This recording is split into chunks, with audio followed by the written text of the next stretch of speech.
Hello friends, welcome to Kalyani சுலகம்.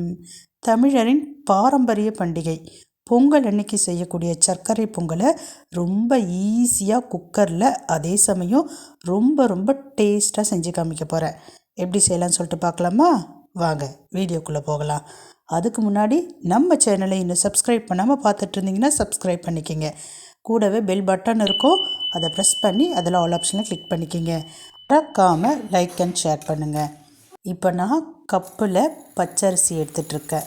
3/4 பங்கு பச்சரிசி எடுத்துக்கோங்க, 1/4 பங்கு சிறுபயிறு சேர்த்துக்குங்க. நீங்கள் எதில் மெஷர் பண்ணாலும் 3/4 பங்கு பச்சரிசினா 1/4 பங்கு சிறுபருப்பு சேர்த்துக்குங்க. இப்போ இதை தண்ணி விட்டு ஒரு 10 நிமிஷத்தில் இருந்து 15 நிமிஷம் அளவுக்கு ஊற விட்டுக்குங்க. ஊறின பிறகு நல்லா கழுவி எடுத்துக்கோங்க. இப்போ நம்ம எதில் மெஷர் பண்ணமோ அதே கப்பில் 4/2 பங்கு அளவுக்கு தண்ணி சேர்த்துக்குங்க. நல்லா கவனத்தில் வச்சுக்கோங்க. 4/2 பங்கு அளவுக்கு தண்ணி சேர்த்து சிட்டிகை அளவுக்கு கல் உப்பு சேர்த்து குக்கரில் சேர்த்துக்க வேண்டியது தான். இப்போ நான் ரொம்ப ஈஸி மெத்தடில் குக்கரில் தான் செஞ்சு காமிக்கிறேன். இப்போ அரிசி பருப்பை அளந்தெடுத்த தண்ணியோட குக்கரில் சேர்த்துக்கலாம். அவ்வளோதாங்க. குக்கர் மூடி போட்டுடலாம். குக்கர் மூடி போட்ட பிறகு விசில் போட்டு கரெக்டாக 4 விசில் வந்த பிறகு இறக்கி கீழே வச்சிடலாம். இப்போ ஸ்டவ்வில் ஒரு பாத்திரம் வச்சுக்கிங்க. அதில் எந்த கப்பில் நம்ம அரிசி பருப்பு அளந்து எடுத்தோமோ அதே கப்பில் 2 கப் அளவுக்கு துருவன வெல்லம் எடுத்துக்குங்க.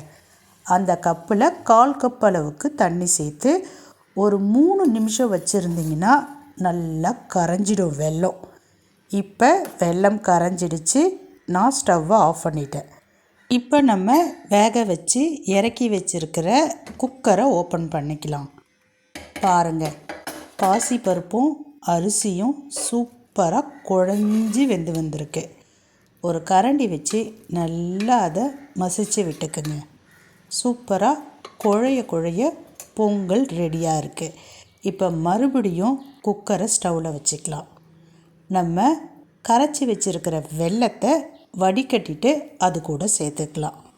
சேர்த்துட்டு நல்லா மிக்ஸ் பண்ணிக்கலாம்.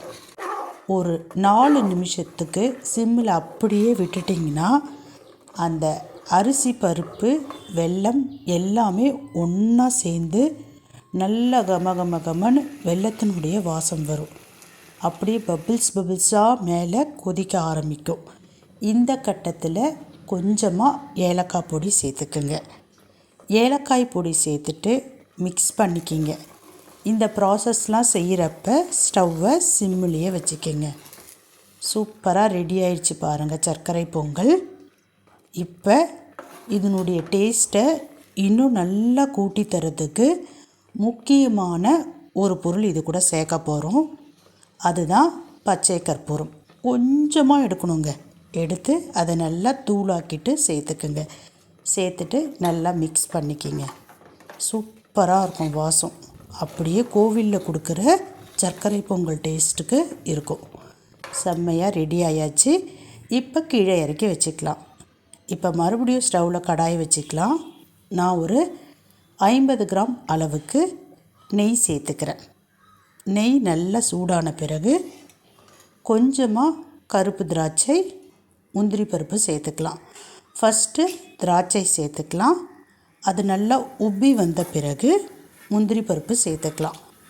திராட்சை முந்திரி பருப்பு உங்கள் விருப்பம், எவ்வளோ வேணாலும் சேர்த்துக்கலாம். முந்திரி பருப்பினுடைய கலர் லைட்டாக சேஞ்ச் ஆகணும். இப்போ சேஞ்ச் ஆகிருக்கு பாருங்கள், அந்த பக்குவத்துக்கு. இப்போ ஆஃப் பண்ணிடலாம். நம்ம இறக்கி வச்சுருக்கிற சர்க்கரை பொங்கலில் நெய்யில் வறுத்தெடுத்த முந்திரி பருப்பு திராட்சையை சேர்த்துக்கலாம். கூட அந்த நெய்யையும் சேர்த்துக்குங்க. அவ்வளோதாங்க. சூப்பரான சர்க்கரை பொங்கலை ரொம்ப சிம்பிளாக செஞ்சிட்டோம். பட் இதோட டேஸ்ட்டு பார்த்திங்கன்னா ரொம்ப ரொம்ப நல்லாயிருக்கும். செஞ்சு பாருங்கள். எப்படி இருக்குது பாருங்கள். அல்வா மாதிரி வாயில் வச்சிங்கன்னா வழுக்கிட்டு போகும். அது மட்டும் இல்லாமல் கோவிலில் தர அதே சர்க்கரை பொங்கல் டேஸ்ட்டில் தான் இருக்கும். செஞ்சு பார்த்துட்டு எப்படி இருக்குன்னு சொல்லிட்டு சொல்லுங்கள். Advance happy Pongal. பாய்.